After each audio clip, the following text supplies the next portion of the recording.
Bien, chicos, pueden empezar. Claro, buenos días, profesora, buenos días, compañeros. En la exposición de hoy manejaremos el tema de manejo terapéutico del shock y sus variantes. Bueno, en cuanto al contenido, vamos a presentar el shock hipovolémico, cardiogénico, shock anafiláctico, neurogénico, obstructivo y séptico. Pero primero, ¿qué es el shock? Es una condición clínica crítica caracterizada por una perfusión tisular inadecuada, que conduce a un desequilibrio entre el aporte y la demanda de oxígeno en los tejidos.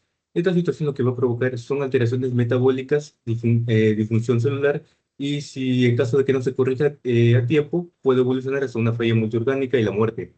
Existen también varios tipos de shock, bueno, cada uno con mecanismos fisiopatológicos distintos, pero todos comparten la incapacidad del sistema circulatorio para poder mantener una adecuada perfusión. El reconocimiento temprano del shock y la instauración de medidas terapéuticas oportunas son fundamentales para mejorar el pronóstico del paciente. Bueno, empezando con el shock hipovolémico. Este viene a ser, bueno, una condición médica grave caracterizada por una disminución crítica del volumen intravascular. Lo que va a provocar esto es que hay una disminución del volumen intravascular, por lo tanto va a haber un menor retorno venoso. Al haber un menor retorno venoso, va a haber un menor gasto cardíaco y en consecuencia una disminución en la perfusión tisular. En cuanto a su fisiopatología, tenemos que bueno, el mecanismo en sí es la pérdida de volumen intravascular. Esta pérdida de volumen intravascular puede ser originada por dos causas en sí, ya sea por una causa hemorrágica o por una pérdida de líquidos. Entre las causas hemorrágicas tenemos, bueno, podría ser una hemorragia causada por un trauma, por una cirugía o un sangrado gastrointestinal. Y en el caso de las pérdidas de líquidos, bueno, puede ser vómito, diarrea, quemaduras extensas o deshidratación severa. Esta disminución del volumen lo que va a producir es que hay un menor retorno venoso. Al haber un menor retorno venoso también, bueno, lo que va a provocar es que va a haber una disminución del gasto cardíaco, por lo tanto va a llegar menos sangre a los tejidos. Eh, por lo tanto, bueno, el cuerpo en respuesta a esta situación va a desencadenar unos mecanismos compensatorios, específicamente por parte del sistema simpático que va a provocar la vasoconstricción bueno, va a provocar una vasoconstricción periférica, eh, así como también un aumento de la frecuencia cardíaca y frecuencia respiratoria. Esto con la finalidad de poder, digamos, la sangre que queda, reservarla para los órganos importantes, que vendrían a ser el corazón, los pulmones y el cerebro. Bueno, en caso de que la disminución del volumen intravascular continúe y lo que va a provocar es de que estos mecanismos van a fallar y se va a dar una hipoperfusión tisular. Al haber menos volumen, bueno, al no llegar sangre a los tejidos, va a provocar de que no llegue ni oxígeno ni nutrientes. Por lo tanto, las células van a pasar de un metabolismo aerobio a un metabolismo anaerobio, que tiene como consecuencia, bueno, la producción de ácido láctico. Que en sí lo que va a hacer es acidificar la sangre. Al acidificarla va a producir varios trastornos. Entre los trastornos más importantes podemos encontrar, bueno, problemas en la contracción cardíaca, empezando desde taquicardia, siguiendo a bradicardias, bradiarritmias y pudiendo llegar a fibrilación. Es por eso de que, bueno, es importante controlar estos mecanismos, ya que si no, todo puede llegar bueno, la consecuencia va a ser una falla celular y orgánica y puede llegar hasta la muerte. Entre los signos y síntomas que encontramos para el diagnóstico, bueno, el diagnóstico viene a ser en sí clínico, y entre los signos y síntomas que podemos encontrar vendría a ser la taquicardia, bueno, una taquicardia menor a 100, hipotensión arterial, más que nada en estadio tardío. Eh, También piel fría y pálida debido a la vasoconstricción periférica, un llenado capilar lento, mayor a 2 segundos, también por la vasoconstricción periférica, una alteración del estado de conciencia y oliguria. También se le pueden, bueno, también se le pueden indicar estudios complementarios, como por ejemplo el hematocrito o hemograma para ver cómo se encuentra. En este caso, en el suelo hipovolímico agudo se puede encontrar tanto el hematocrito disminuido como la hemoglobina baja. También gasometría arterial para ver si hay presencia o no de acidosis láctica, lactato sérico para ver si está elevado, más de 2, y una ecografía fácil en caso de que presente algún trauma interno. En cuanto a su clasificación, tiene 4 grados, que, bueno, se van a clasificar principalmente según la frecuencia cardíaca que tenga y la presión arterial. Bueno, tenemos desde grado 1 hasta grado 4. Bueno, se empieza a clasificar como shock hipovolémico cuando se cumple con los siguientes criterios, como una frecuencia cardíaca menor a 100, una presión sistólica, bueno, en este caso normal, pero empieza a disminuir a partir del grado 3. También un estado mental ligeramente ansioso, que luego podría pasar a estar medianamente ansioso y después confuso o letárgico en grado 4. Y bueno, también en los grados más severos vamos a poder encontrar bueno, una frecuencia cardíaca mayor a 140, una presión arterial bastante disminuida. En cuanto a el débito anúrico, tenemos que el paciente se encuentra en estado de anuria y, como ya he mencionado, se encuentra letárgico. El tratamiento para el shock hipovolémico, bueno, primero vamos a seguir el ACV, que vendría a ser, bueno, permeabilizar la vía aérea, ¿no? Asegurar la vía aérea, que sería resguardarla y el retirar cuerpos extraños en la cavidad oral. En cuanto a la respiración, que sería el siguiente paso, sería, bueno, en caso de necesitarlo, se le aplicaría oxigenoterapia, ventilación, o, bueno, ventilación a presión positiva continua o ventilación mecánica. Y también se tiene que tener un control de la circulación o hemorragias. Básicamente el tratamiento va a ser, bueno, transfusión de líquidos. Los líquidos de elección por lo general son suero isotónico o lactato de Ringer. En la dosis que, bueno, en adultos vendría a ser de 2 a 1 litro o de 20 a 30 mililitros por kilogramo en bolos, no menos de 20 minutos. Y en el caso de los infantes o niños, se le haría bolos de 20 mililitros por kilogramo. En cuanto al el algoritmo de tratamiento, bueno, sería la administración de fluidos. Se le pueden administrar crisaloides, coloides o transfusión en caso de ser necesario. Eh, y bueno, le paso a mi siguiente compañero.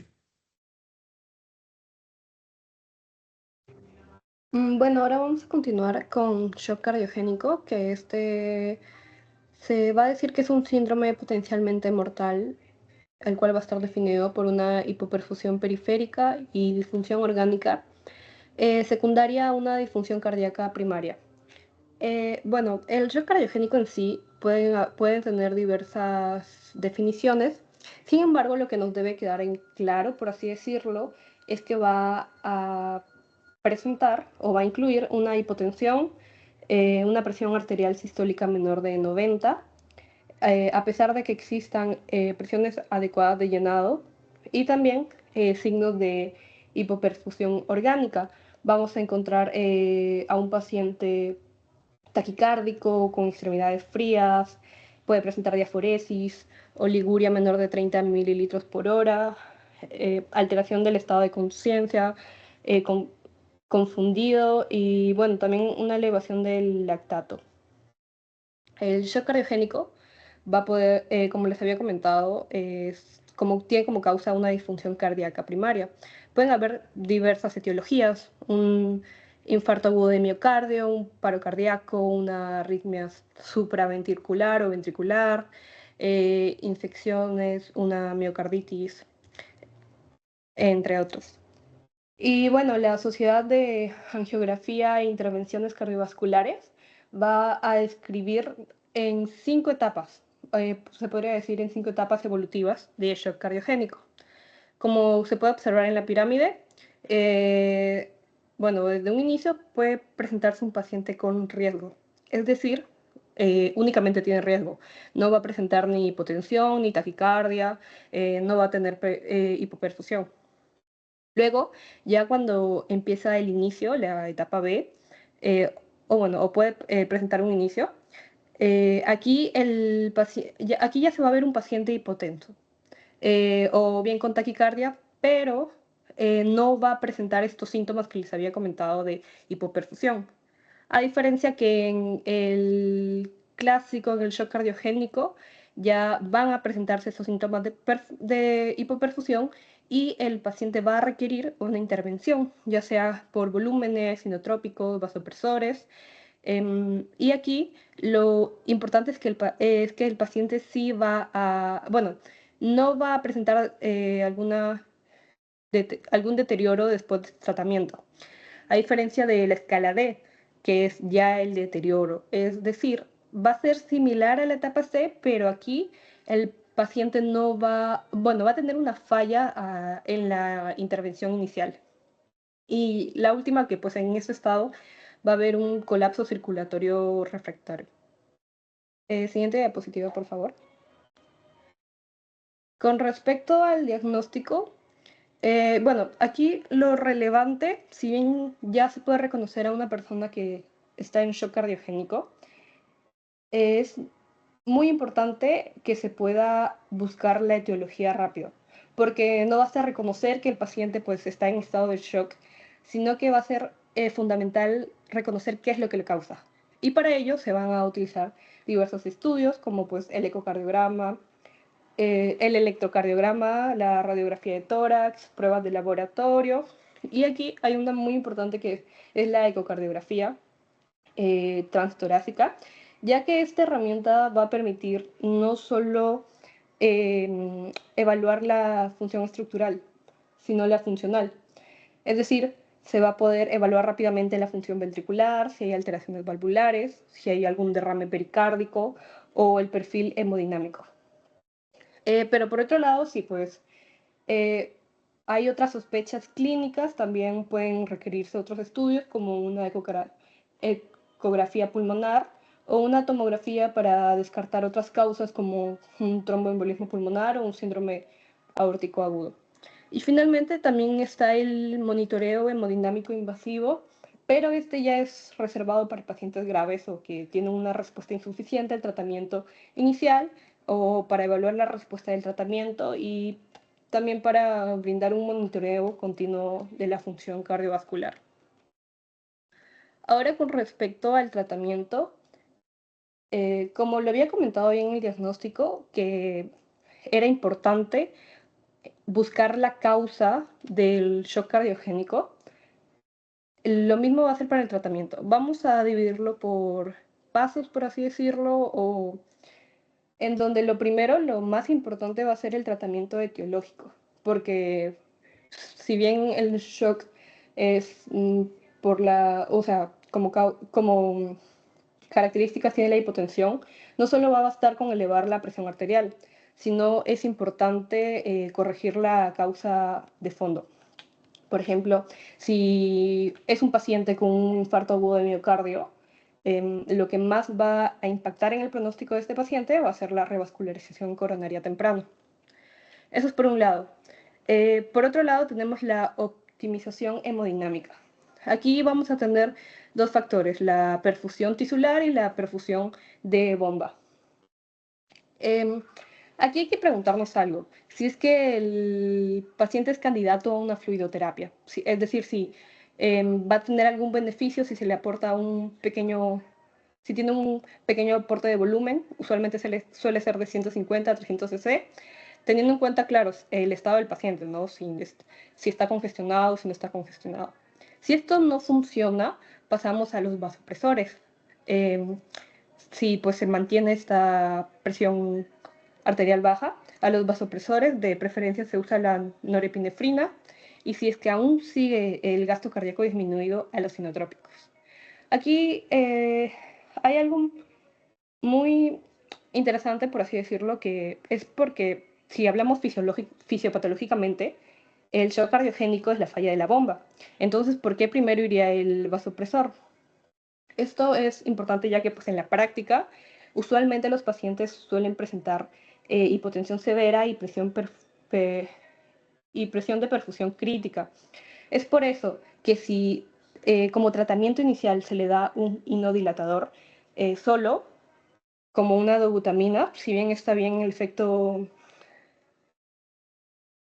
inopresor, puede esto empeorar, bueno, causando ya la vasodilatación, puede empeorar la hipotensión debido a que pues la vasodilatación lo que va a causar es disminuir la resistencia de las vías periféricas y ya si tenemos un paciente con un gasto cardíaco disminuido, esto va a ocasionar que disminuya más la presión de perfusión.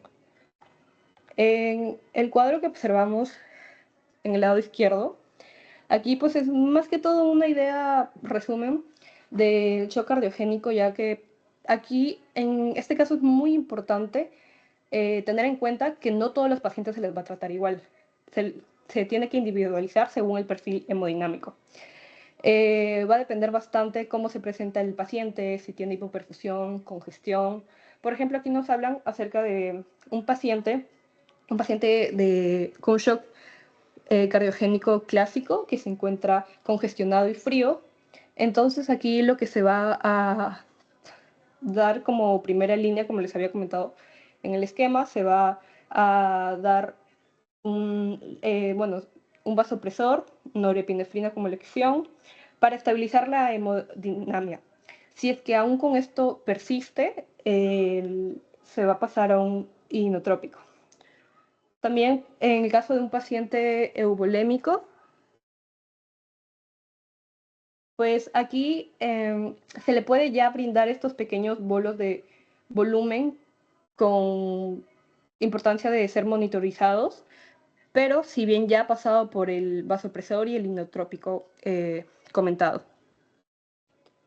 También están los pacientes con un componente vasodilatador, es decir, que se encuentran congestionados y calientes. Entonces, en este caso, la norepinefrina ya va a ser aún más relevante, porque aquí ya nos estaría hablando que el problema es únicamente el bajo gasto cardíaco, ¿no? Sino también la vasoplejía. Por otro lado, cuando se tiene un compromiso del ventrículo derecho, el enfoque aquí va a cambiar un poco, porque estos pacientes, pues el ventrículo derecho va a estar muy sensible a las variaciones que pueden existir, tanto de precarga como de postcarga, por lo cual aquí se puede considerar como primera opción dar pequeños bolos de volumen en casos seleccionados, y luego los vasopresores e inotrópicos. Y por último, aquí tenemos a un paciente con shock cardiogénico normotensivo. Recordando un poco de por qué era que se utilizaba como primera opción un vasopresor. Si nos dicen que aquí es un paciente con shock cardiogénico normotensivo, aquí ya se podría priorizar como tratamiento inicial el uso de un inotrópico si es que predomina el bajo gasto. Sin embargo, hay que tener mucho en cuenta el deterioro hemodinámico, o si cae la presión arterial, porque aquí ya sería necesario agregarle un vasopresor. Bueno, luego tenemos también como otro enfoque el manejo de la disfunción orgánica, porque pues recordemos que va a haber una hipoperfusión sistémica, y esto más que todo ya va a depender el estado del paciente, ¿no? Si requiere oxigenación, un mecanismo ventilatorio ya sea invasivo o no invasivo. Se dice que estos pacientes, bueno, hasta el 80% de estos pacientes van a requerir ventilación, y no simplemente cuando hay un edema pulmonar. También es necesario cubrir las cargas metabólicas, las necesidades metabólicas, soporte renal, siendo hasta el 20% de los pacientes van a necesitar requerirlo. Y por último, aquí bueno, sí, es que, como les había comentado en la clasificación de evolución, había los pacientes, por así decirlo, los cuales no iban a ser refractarios, es decir, que tras estos tratamientos iba a persistir estos problemas. Entonces esto ya vendría a ser un shock cardiogénico refractario, en el cual se van a considerar el soporte circulatorio mecánico, que va a tener más que todo como objetivo el mantener temporalmente la perfusión, para bajarle así un poco la carga al corazón, mientras pues se va a intentar buscar la causa base de este shock cardiogénico. Le doy paso a mi siguiente compañero.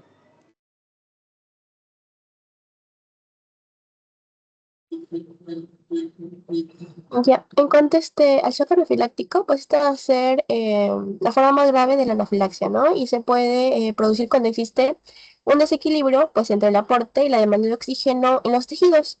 y como todo shock, pues presenta hipoperfusión, daño celular y falla de múltiples órganos con alta mortalidad. Este se original principalmente por la liberación masiva de mediadores químicos desde los mastocitos y los basófilos. Y generalmente pues va a ser por inmunoglobulina E. Y se manifiesta pues con hipotensión, taquicardia, piel fría, sudorosa, también disminución de la diuresis, pérdida de la conciencia y pues en casos extremos puede debutar con un paro cardíaco. Siguiente diapositiva, por favor. Bien, en cuanto a su fisiopatología, la anafilaxia pues va a ser una reacción de hipersensibilidad que es de tipo 1, mediada, como les había comentado, por inmunoglobulina E. Y en el caso de mediada por inmunoglobulina E, el paciente debe haber tenido una exposición previa al alérgeno, lo que va a generar una sensibilización y en una nueva exposición, esta inmunoglobulina pues se va a unir al mastocito o al basófilo y pues va a provocar su activación y luego pues va a hacer que se degranule, ¿no?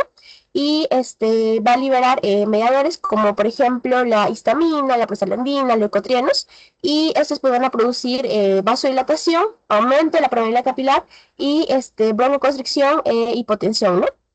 En el caso de los mastocitos y basófilos, son las células pues, claves en el proceso y van a contener gránulos de histamina y otras sustancias inflamatorias que pues al liberarse van a generar todos estos síntomas de anafilaxia, ¿no? Y en casos severos pues puede llegar al shock anafiláctico. También existe la anafilaxia mediada por inmunoglobulina G, que a diferencia de la E, pues esta va a necesitar de otros factores que le ayuden a activarse y van a ser pues el sistema de complemento, las fracciones C3A activada y la 5 activada, ¿no? Y luego tenemos también la no alérgica, que no depende del sistema inmunológico ni requiere de una exposición previa, sino puede ser por fármacos y estos van a activar directamente a los mastocitos y a los basófilos o también pues al sistema de complemento y producen la liberación de histamina sin una sensibilización o sin una reacción previa, ¿no? Y el shock desde el punto de vista fisiopatológico va a ser complejo porque combina varios tipos de shock. El distributivo, pues por vasodilatación, el hipovolémico, pues porque hay fuga de líquidos de los capilares, el cardiogénico, porque hay una disminución en la función pues, del corazón, y en algunos casos pues también puede ser el obstructivo por una alteración de la circulación pulmonar. Y pues esto va a dificultar la compensación del organismo y sobre todo explica la forma en la que aparece, que es de forma rápida, con hipotensión y sobre todo con compromiso de conciencia. Siguiente diapositiva, por favor. Bien, en cuanto al diagnóstico, pues este se va a basar principalmente en la historia y en las decisiones clínicas del paciente, ¿no? Aunque también existen escalas y vamos a tener principalmente dos, la que es la de 2006 y la del 2020. La del 2020 pues es más actualizada y está más sintética porque solamente abarca dos escenarios y la del 2006, dos escenarios integrados y la del 2006 abarca tres. En la del 2006 nos dice que la enfermedad tiene que ser de inicio agudo y debe afectar pues a piel, mucosas o ambos y tiene que cumplir con uno de los siguientes criterios, ya sea con compromiso respiratorio, pues que se manifiesta con disnea, sibilancias, broncoespasmos, disminución del flujo respiratorio máximo o que tenga una presión arterial reducida asociado a disfunción de órganos terminales, como por ejemplo síncope, incontinencia, ¿no? Y el segundo escenario es que la persona tenga una exposición a alérgenos y se desarrolle, ¿no? Y debe considerar dos o más de los siguientes síntomas, como por ejemplo, afectación del tejido mucoso de la piel, compromiso respiratorio o disminución de la presión arterial o síntomas asociados y también síntomas gastrointestinales persistentes. Y en el tercer escenario, pues, es que hay una exposición a un alérgeno, conocido por la paciente de minutos a varias horas, y pues hay una disminución de la presión arterial. En cambio, en el 2020 nos establece dos escenarios que son integrados. Por ejemplo, también nos dice de igual forma que el inicio de la enfermedad debe ser agudo y debe afectar también de igual forma a piel, mucosas o a ambos, ¿no? Y debe tener al menos uno de los siguientes, compromiso respiratorio, presión arterial reducida o asociado a disfunción de órganos terminales y engloba los síntomas gastrointestinales graves. Por ejemplo, dolor abdominal intenso, tipo cólicos, vómitos repetitivos, especialmente después de la exposición a alérgenos no alimentarios. Y en el segundo escenario, también de inicio agudo, hipotensión o broncoespasmo o afectación alérgica, pero después de un alérgeno conocido o altamente probable para la paciente. Sin embargo, en puede estar excluido la afectación cutánea típica. Siguiente diapositiva, por favor. Bien, en cuanto al tratamiento, el manejo del shock anafiláctico comienza pues con una evaluación rápida del paciente, ¿no? Y se tiene que valorar de inmediato la vía aérea, la respiración y el estado circulatorio, enfocándonos en la A, B, C, D, E. Y el tratamiento principal, pues, es la adrenalina por vía intramuscular, en el muslo, en la caria interna. Y las dosis que se consideran 0.01 miligramos por kilogramo, con máximo en los niños de 0.3 y en los adultos pues con 0.5. Y de forma simultánea tenemos que tomar medidas de soporte.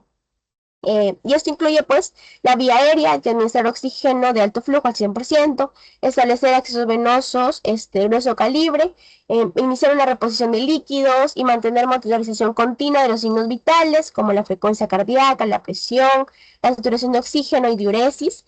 Y pues en casos graves puede ser necesario realizar una intubación o incluso una vía aérea quirúrgica, ¿no? Como una traqueotomía, y además de iniciar un soporte vital avanzado.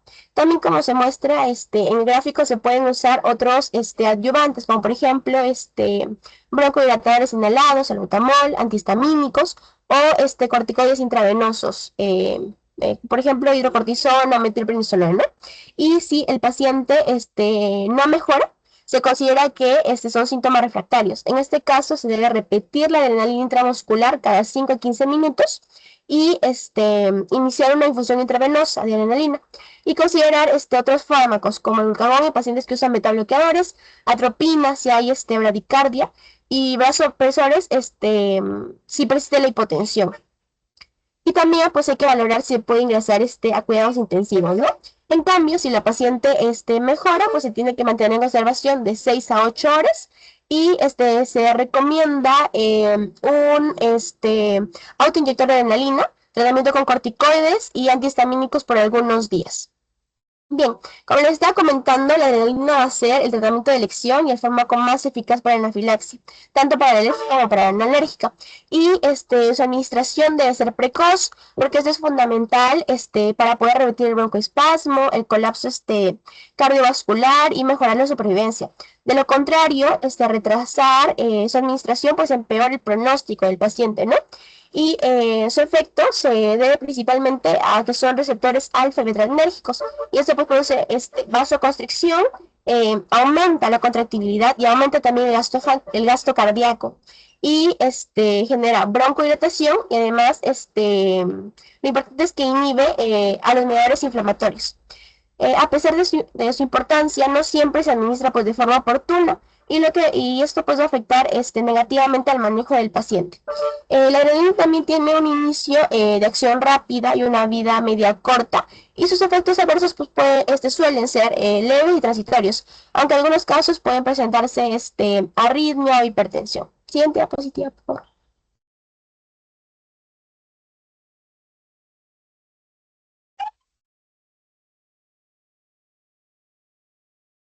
Bueno, en el shock neurogénico, que este se va a tratar de una afección crítica que se va a producir por la desregulación del sistema nervioso autónomo tras una lesión medular, que especialmente estamos hablando de las vértebras cervicales y torácicas superiores por encima de la T6, como consecuencia de un traumatismo. Y esta desregulación va a surgir porque va a haber una falta de tono simpático y una respuesta parasimpática descontrolada. También hay otras posibles causas de choque neurogénico, como lo que es la anestesia espinal, el síndrome de Guillain-Barré, toxinas que afectan al sistema nervioso autónomo, la mielitis transversa y diversas neuropatías que van a afectar tanto la médula espinal cervical y torácica superior. ¿Sí?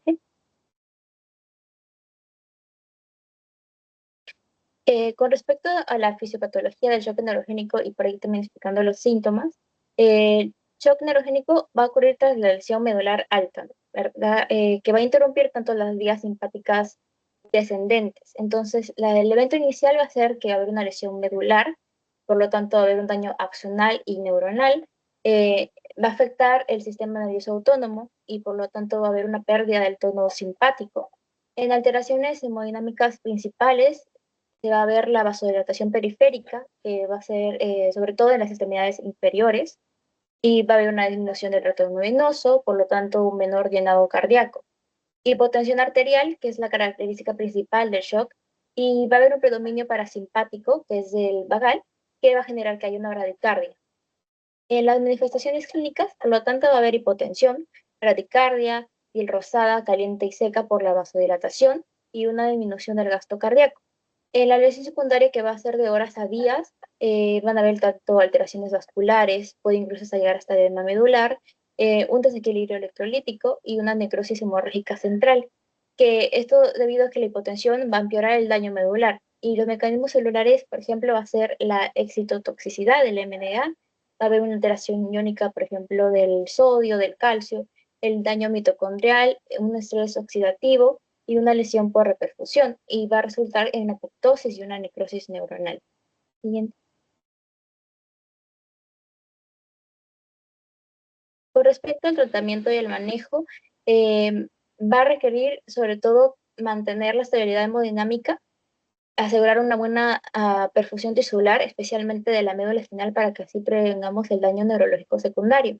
En todo paciente traumatizado, como evaluación inicial, el abordaje va a ser el protocolo ABCDE del soporte vital avanzado en trauma, que es fundamental descartar primero también el shock hemorrágico, ya que es la causa más frecuente de hipotensión. Además que el paciente debe ser monitorizado continuamente en una unidad de cuidados intensivos que va a incluir la presión arterial, la frecuencia cardíaca, su diuresis. Y un punto clave es la inmovilización de la columna cervical mediante el uso de dispositivos como por ejemplo los collarines para evitar así lesiones adicionales. El objetivo hemodinámico es que obtengamos una PAN de entre 85 y 90 milímetros de mercurio durante los primeros 7 días, para así asegurarnos de que hay una buena perfusión adecuada de la médula espinal. El tratamiento de primera línea, ya que primero vamos a tratar la hipotensión, es administrar líquidos intravenosos, generalmente cristaloides como la solución salina o el Ringer lactato. Sin embargo, debemos tener cuidado con este manejo del volumen, ya que una administración excesiva puede provocar que haya una sobrecarga y complicaciones. El tratamiento de segunda línea van a ser los vasopresores, y esto sobre todo si la hipotensión persiste a pesar de que se haga la reposición del volumen, se va a iniciar el uso de vasopresores. El fármaco de elección va a ser la norepinefrina, debido a que tiene su combinación de alfa y beta, y esto va a permitir que aumente la presión arterial y también mejore la frecuencia cardíaca. La fenilefrina también se podría usar porque es un agonista alfa puro, pero tiene la desventaja de que puede agravar la bradicardia. La epinefrina se reserva para casos refractarios. Siguiente. El manejo de la bradicardia, sobre todo esto se va a deber al predominio del tono vagal, como expliqué en la fisiopatología, pero por eso es que vamos a usar el uso de atropina, que esto va a bloquear la actividad parasimpática.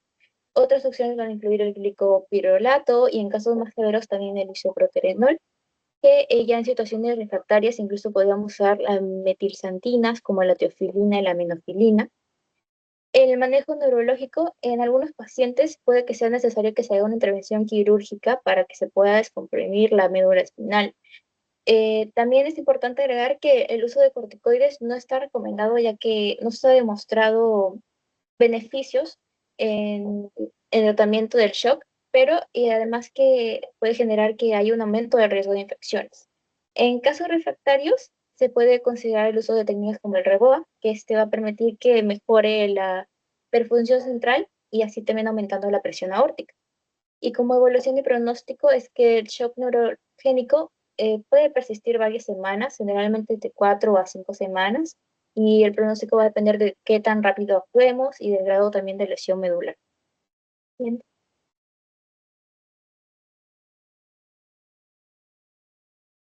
En el shock obstructivo, que, bueno, esto es un tipo de insuficiencia circulatoria aguda que va a ser caracterizada porque va a haber una disminución del gasto cardíaco secundario a una obstrucción mecánica del flujo sanguíneo. Generalmente va a ser de origen extracardíaco. Entonces, esta alteración va a impedir que haya una buena perfusión tisular y va a crear un desequilibrio crítico tanto en el aporte como en la demanda del oxígeno, lo que puede evolucionar rápidamente hacia una hipoxia celular, a una disfunción orgánica y por ende también una falla multiorgánica. Entre sus causas principales va a ser dependiendo de la patología subyacente, por ejemplo, en un paciente que tenga antecedentes de trombosis, inmovilización, cirugía reciente o una enfermedad maligna puede ser una embolia pulmonar. El tamponamiento cardíaco lo vemos en pacientes con traumatismos como una rotura cardíaca, infecciones virales, inuremia, neoplasias o postcirugía cardíaca. El neumotórax de tensión, que especialmente es en pacientes traumatizados, pero raramente también puede ocurrir de forma espontánea. Disección de aórtica, que esto ya sabemos que es un inicio súbito de dolor torácico, tanto de espalda o de abdominal. Y entre otros, por ejemplo, tenemos hemotórax, la ventilación con PIB alta, las masas mediastínicas como lo que son los linfomas o el síndrome de Derich. Siguiente.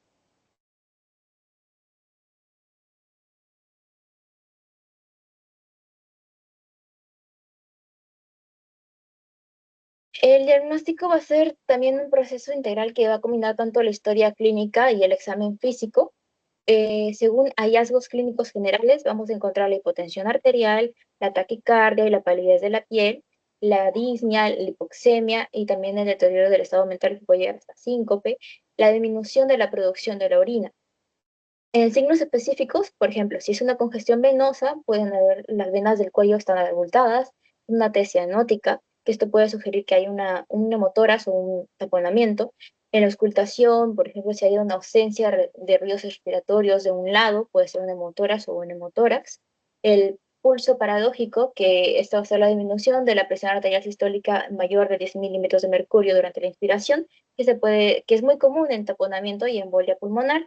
Y en inspección, por ejemplo, una infección subcutáneo o patrones respiratorios asimétricos, que es muy común del neumotórax. El EKG también va a ser muy importante, por ejemplo, en una embolia pulmonar puede haber una taquicardia sinusal, un bloqueo de rama derecha, un patrón en el S1Q3T3 e inversión de la onda T en la B14. Y en el taponamiento cardíaco puede haber una alternancia tanto eléctrica y un bajo voltaje. Bien. Entonces, el shock obstructivo como el objetivo principal del tratamiento va a ser que se restablezca la perfusión tisular, se mantenga una buena presión arterial y sobre todo que se pueda resolver la causa obstructiva, ya que esta constituye la única medida verdaderamente definitiva, ¿no? Entonces, la sospecha de que hay un shock obstructivo también se debe iniciar el manejo del enfoque ABCDE, que debemos recalcar que el tratamiento no debe retrasarse mientras se identifica la causa, ya que el shock es una condición potencialmente mortal. Entonces, este tipo de shock, la terapia causal, por ejemplo, como la trombólisis, la pericardiocentesis o la descompresión torácica, son las intervenciones más importantes y que se deben realizar de forma urgente. El objetivo hemodinámico es que queremos una PAN de ya sea mayor o igual a 65 milímetros de mercurio, con el fin de que podamos asegurar una buena perfusión de los órganos vitales. La fluidoterapia también se da administración de líquidos intravenosos, como por ejemplo, es importante sobre todo porque no entender que no corrige la causa del shock destructivo, sino que también actúa como una medida temporal. Entonces se recomienda administrar pequeños bolos de cristaloides, tampoco vamos a sobrecargar, ya que esto puede empeorar la función del ventrículo derecho, especialmente en condiciones como por ejemplo la embolia pulmonar. Debemos evaluar la respuesta a fluidos, por ejemplo, se puede utilizar la maniobra de elevación pasiva de piernas o realizar un mini fluid challenge de 100 a 200 mililitros en aproximadamente 10 minutos. El uso de vasopresores también se utilizan frecuentemente sobre todo para mantener la presión arterial cuando los líquidos no funcionan. Entonces el fármaco de elección va a ser la norepinefrina debido a que su eficacia para que se aumente la presión arterial sin incrementar significativamente la resistencia vascular pulmonar. La vasopresina también puede considerarse como una alternativa porque también tiene menor efecto sobre la circulación pulmonar. Y es importante usar estos fármacos con precaución, ya que puede haber un aumento excesivo de la postcarga que puede disminuir aún más el gasto cardíaco. En los inotrópicos en sí no son tan necesarios en el shock obstructivo, ya que el problema no es la contractilidad cardíaca, pero se pueden utilizar en ciertas situaciones específicas, como lo que es la disfunción del ventrículo derecho o en hipertensión pulmonar. Por ejemplo, sobre todo vamos a usar la dobutamina y el levosimendan, aunque su uso debe ser cuidadoso porque pueden causar arritmias y vasodilatación. Siguiente.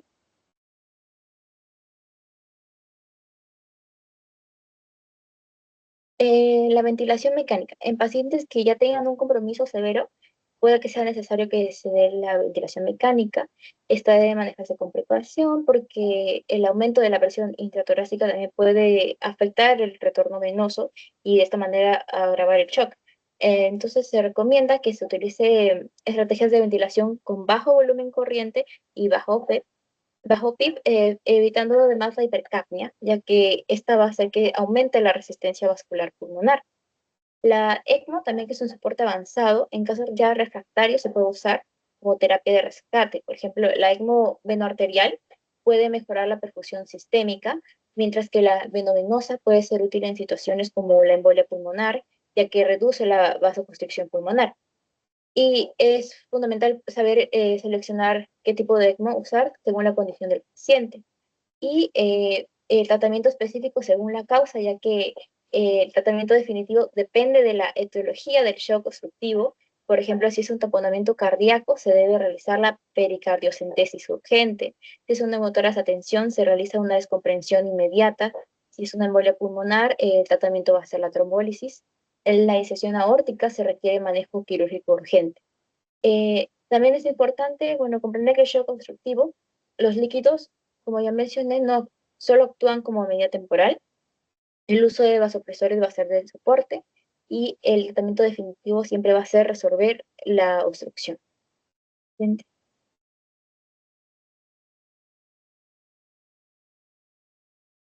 Continuando con la exposición, ahora hablaremos acerca del shock séptico. Como ya mencionó mi compañero al inicio de la exposición, es un tipo de shock distributivo en el cual se va a considerar la sepsis acompañado de una hipotensión persistente y un lactato mayor de 2 milimoles por litro. Bueno, dentro de la fisiopatología podemos encontrar una respuesta inflamatoria irregulada, por lo cual va a causar una liberación de citocinas, además de una vasodilatación sistémica y aumento de la permeabilidad capilar. Dentro de la disfunción microvascular va a causar una mala entrega de oxígeno y además una depresión miocárdica en algunos pacientes. Y todo ello va a causar como resultado una hipoperfusión tisular y una falla multiorgánica. Dentro del diagnóstico podemos tener una sospecha clínica en pacientes que estén hipotensos, taquicárdicos o tengan una fiebre o presenten oliguria. La hipotensión va a ser persistente y va a requerir de vasopresores para mantener una presión arterial media mayor o igual a 65 milímetros de mercurio. El lactato sérico va a ser mayor a 2 milimoles por litro. Se puede evaluar los criterios de sepsis, como es el SOFA. Y dentro de los estudios complementarios se puede mencionar lo que es los hemocultivos antes de dar un antibiótico, realizar un hemograma, realizar la prueba de lactato, PCR y procalcitonina, y además valorar la función renal y hepática. Siguiente diapositiva, por favor.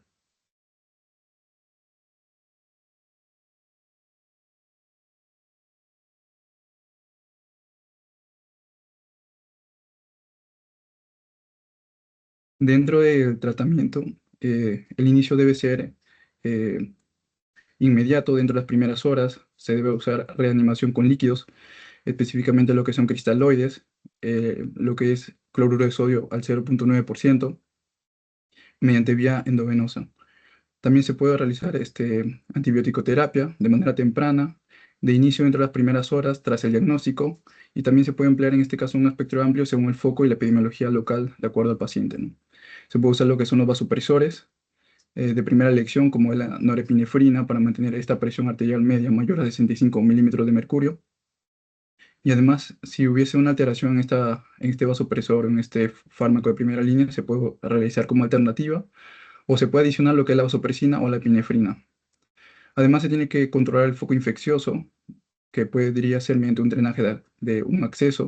Se podría retirar el catéter si en el caso del paciente tuviera el catéter infectado.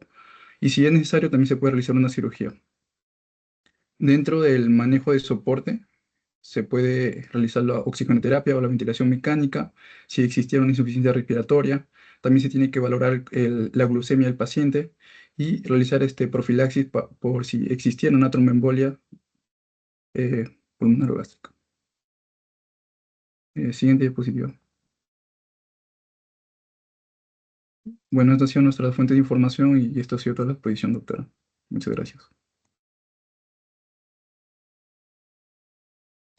Bien, chicos, pónganlo por favor en su carátula. Bueno, primero felicitarlos porque en realidad sí me han tocado todos los puntos, han sido bastante detallados, han sido bastante precisos con el tema de lo que es diagnóstico y tratamiento, ¿no? No sé, quiero preguntar si es que para alguno de sus compañeros falta aclarar algo, tienen alguna duda para poder dar respuesta o les ha quedado todo bastante claro.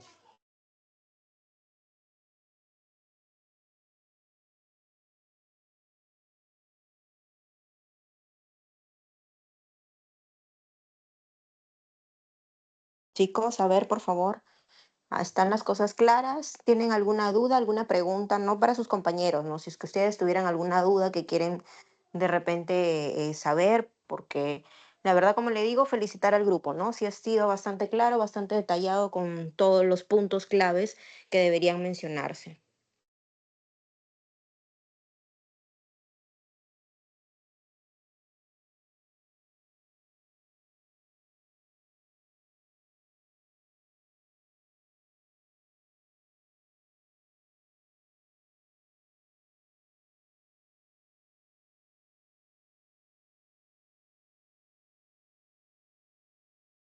Todo ha quedado claro, doctor.